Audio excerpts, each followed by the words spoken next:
बहुत समय पहले की बात है। राजा सुरथ एक प्रतापी और धर्मपरायण राजा थे। वे अपनी प्रजा के प्रति अत्यंत दयालु और न्यायप्रिय थे। उनका राज्य वैभवशाली था, सेना शक्तिशाली थी और उनके खजाने में असीम संपत्ति थी। लेकिन समय हमेशा एक जैसा नहीं रहता। दुर्भाग्यवश एक दिन उनके शत्रुओं ने उनके राज्य पर आक्रमण कर दिया। राजा ने पूरी शक्ति से युद्ध किया, लेकिन उनके अपने ही सेनापतियों और मंत्रियों ने विश्वासघात कर दिया। धीरे धीरे परिस्थितियां ऐसी बनी कि राजा को अपना राज्य छोड़कर जंगल में शरण लेनी पड़ी। अब जो व्यक्ति कभी राजमहल में ऐश्वर्य भोगता था, वह वन वन भटक रहा था। एक दिन राजा सुरथ एक घने जंगल में एक पेड़ के नीचे बैठे अपनी किस्मत पर विचार कर रहे थे। उनकी आंखों में दुख था, लेकिन उनके मन में एक और प्रश्न उमड़ रहा था। मैं अपना राज्य खो चुका हूँ। मेरे ही लोगों ने मुझे धोखा दिया है। फिर भी मेरा मन उनकी चिंता में क्यों डूबा हुआ है? उसी समय वहाँ एक समाधि नामक वैश्य आया। उसके कपड़े मैले थे, चेहरा थका हुआ था और आंखों में पीड़ा थी। राजा सुरथ ने देखा कि यह व्यक्ति भी किसी गहरे दुख में डूबा हुआ है। राजा ने पूछा, वत्स, तुम कौन हो? और ऐसा प्रतीत होता है कि तुम भी किसी चिंता में हो।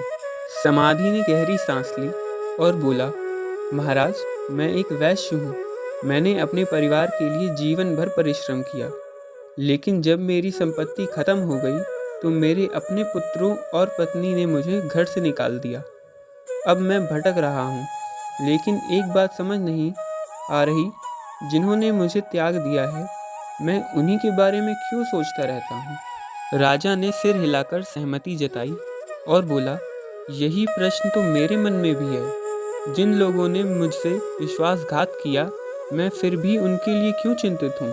इन प्रश्नों का उत्तर पाने के लिए वे दोनों पास के एक आश्रम में पहुँचे, जहाँ महर्षि मेधा ध्यानमग्न बैठे थे। दोनों ने महर्षि को प्रणाम किया और अपनी व्यथा सुनाई। राजा सुरथ ने पूछा, गुरुदेव, हम अपने ही लोगों द्वारा ठुकराए जा चुके हैं, फिर भी हम उन्हें भूल नहीं पा रहे हैं। यह कौन सी शक्ति है जो हमें मोह में बांधे रखती है? महर्षि ने मुस्कुराते हुए कहा, राजन, यह माया है, जिसे स्वयं महाशक्ति देवी दुर्गा ने रचा है। यही माया जीवों को संसार से बांधे रखती है।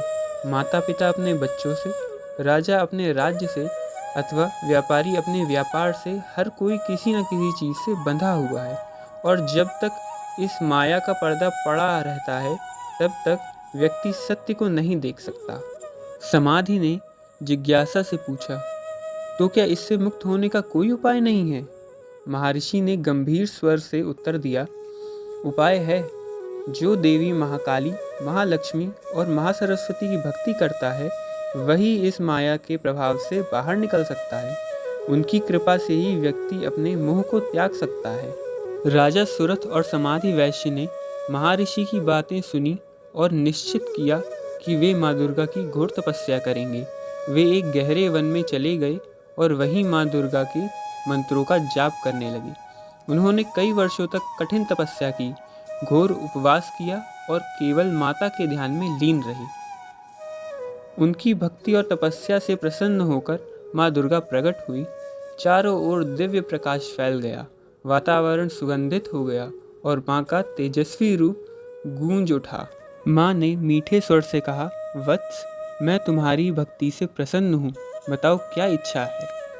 राजा सुरथ ने श्रद्धा से कहा, हे माँ, मैं अपना राज्य पुनः प्राप्त करना चाहता हूँ। मैं अपनी प्रजा की सेवा करना चाहता हूँ। माँ दुर्गा ने मुस्कुराते हुए कहा, तथास्तु, शीघ्र ही तुम अपने राज्य को पुनः प्राप्त करोगे और पहले से भी अधिक शक्तिशाली सम्राट बनोगे। फिर माँ ने समाधि की ओर देखा और स्नेह से पूछा, वत्स, तुम्हारी क्या इच्छा है? समाधि ने नतमस्तक होकर कहा, हे माँ, मुझे संसार के इस मोह से मुक्ति चाहिए।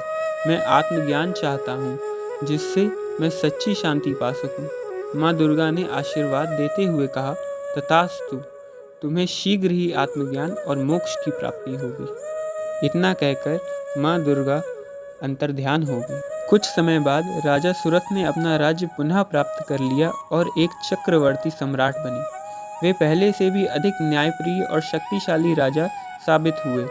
वहीं समाधि वैश्य को आत्मज्ञान प्राप्त हुआ और वे संसार के मोह से मुक्त होकर परम शांति को प्राप्त कर गए। यह कथा हमें यह सिखाती है कि माँ दुर्गा की भक्ति से जीवन के सभी संकट दूर हो सकते हैं।